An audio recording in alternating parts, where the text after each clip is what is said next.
OH7. About North Bay. Yeah, we'll have 2 coming on board, so watch the quarter.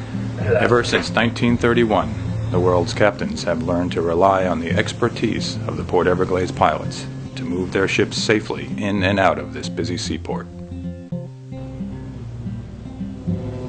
Florida's safety and environment are the only priorities for these licensed state pilots. Within moments of boarding a ship, the Port Everglades pilot takes navigational control of the vessel from its master. Dead slow astern, please. Unlike the ship captains, who spend most of their time at sea, the Port Everglades pilots know their harbor intimately.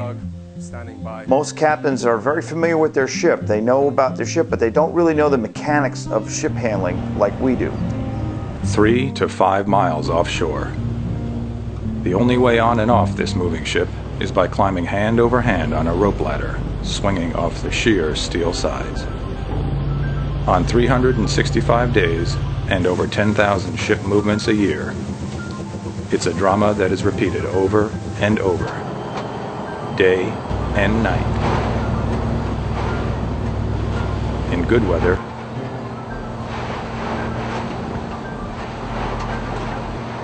and not so good. 35 out here. Every bit of 35, Hank. What do you think we got, 8 to 10 foot seas? Every bit of 8 to 10 as well. Winter is here. Oh, yes, it is. You walk out onto the bow and pitching 40-foot pilot boat to grab onto a ladder. There's only one person that is keeping me on the bow of that ship in a safe place, and that's the pilot boat captain. That'll be my assistant, astern of me. I've been out here on as high as 20-foot seas. Usually the Coast Guard won't come out, and they'll ask us what the weather conditions are like. No computer program can substitute for the expert ship handling skills and extensive local knowledge of a licensed state pilot. It is the expertise and autonomy of the state licensed pilot that will provide the most prudent decision under any circumstance. Yeah, roger that. And then I don't have to let your line go. Every pilot in Port Everglades holds an unlimited tonnage master's license that qualifies him to command any size ship in the world. The commerce of the port is critical to us. It's up to us to, first of all, make certain that the overriding interest of the state is carried out, which is the safety of the vessel, the protection of the environment, and the protection of the citizens of the state of Florida. Starboard 10. With an average 18 years at sea, the pilots must obtain the highest score on a rigorous, competitive exam before they can even qualify to begin a 3-year training program. Draft today? 11.8 meters, okay. I've done well over 10,000 transits on the way towards that 11,000 mark. I went to sea for 24 years. Of those 24 years, 18 and a half years was sailing on an unlimited ocean master's license. I was a ship's captain for 18 and a half years. Bringing the world's largest aircraft carrier or cruise ship into Port Everglades presents its very own challenges. She's 90,000 tons, over 90,000 tons of steel coming in at 10 knots, 12 knots. It's not like a car, you can't hit the brakes and stop, pull over on the side of the road or whatever. You have the con of a ship coming into or out of Port Everglades. It's a tremendous amount of responsibility.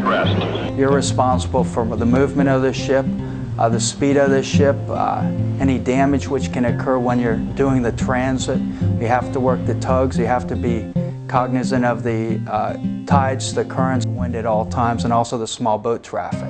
Any time of the day or night, we climb up the side of the ship and we make sure that ship gets in here safely. We have an excellent safety record here. I think it's better than anyone. We've never spilled a drop of oil in this port. At times of peak demand, it's like putting a jigsaw puzzle together. 14 for any concerned traffic, Mars Genoa. Weekends are the busiest. The cruise ships often undock within minutes of each other. The restricted space of the harbor leaves limited choices for evasive action. Doing a bypass around a cruise ship, you're limited. We have a 450-foot wide channel. The ship I was on today was over 100 feet wide. So you have to manage your widths and be able to keep the ship in the middle of all of the available safe water. We're using all of our limits, yes. The Pilot Association receives fees directly from the ship owners. The day watch. Not one penny comes from the hard-earned dollars of the taxpayer. The rates for the Port Everglades pilots are among the lowest in the country. Steady she goes. What is your heading? It's like a very simple port to go into. The course is 089.5. However, it's very deceiving with the currents we have coming and going into the port. To not have a pilot on a ship and allow the master of the vessel to come in and out without any controls, I think is a very dangerous situation.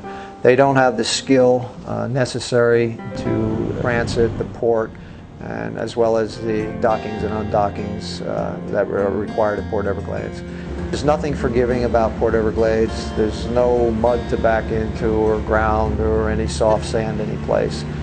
Port Everglades was carved out of coral rock. It's hard rock everywhere, and every dock is cement, and there's not that many fenders around the port. On March 13th, 1994, the busy port of Istanbul barely escaped disaster when two ships without pilots collided at the mouth of the Black Sea. No one in the state of Florida wants this to happen here. 5, please. The smallest mistake or mechanical problem so close to shore could spell disaster for Florida's environment and tourism. To avoid damage, speed is needed to safely transit the channel. Slowing and stopping a vessel of this size in such confined space is a skill that requires years of training. The rupture of one ship could spoil the coastline and beaches for years to come. If you have a tanker that comes in and has an oil spill as a consequence of some bad maneuver, then the port's shut down. International commerce is shut down. Florida hurts. The entire southeast part of the country feels the impact of this. On the inaugural voyage of the Oasis of the Seas, Captain Hackett steers the world's largest cruise ship to her berth at Terminal 18. The pilots trained for months in preparation for this record-breaking event on state-of-the-art ship simulators. However, computers are not the holy grail. They can present the outlines of the channel, but it is the state-licensed pilot who knows the local vagaries of wind, tide, and current, and where there is sufficient room to maneuver if anything does not go according to plan. Journey through the crowded port was uneventful, and that's the way the pilots like to keep it. Protecting the local environment and tourism industry, linking the citizens of Florida with international commerce, the pilots act as arbiter between the interests of the shipping company and the concerns of the people of the state of Florida. The Port Everglades pilots always have and always will move ships safely.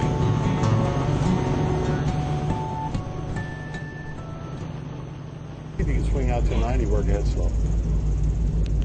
90 working slow. 087.